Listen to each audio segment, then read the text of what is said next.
Non poteva essere che questa la sede più indicata per poter presentare un libro che ha come contenuto Venezia e poi Palazzo Farrofini che si presta molto perché è la location ideale, proprio perché è la casa dei Veneti ed è un libro questo che dimostra anche l'amore che i Veneti, in questo modo particolare a Paolino Fabris,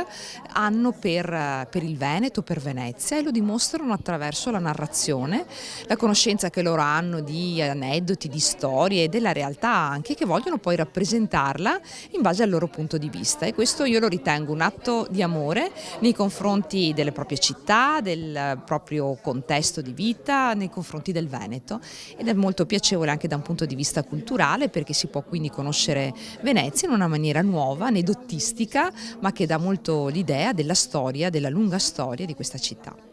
Volevo scrivere qualcosa di Venezia, però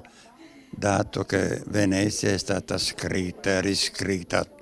in tutte le forme da migliaia e migliaia di libri, e allora cosa ho pensato? Un qualcosa di diverso, che non è facile, però la cosa, volevo che tante persone che non potevano per mille motivi,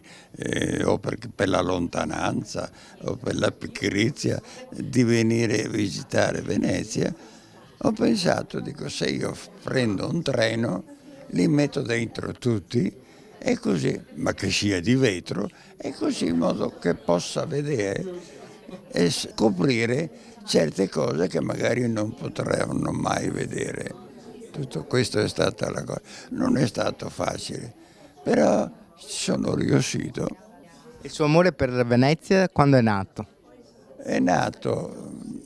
da ragazzino. I primi amori sono stati a Venezia, i miei erano di Venezia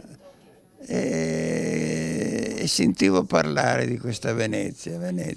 finché ho cominciato a frequentarla. E frequentarla ho scoperto delle cose bellissime, delle cose nuove e che mi sono entrate piano piano e mi sono innamorato.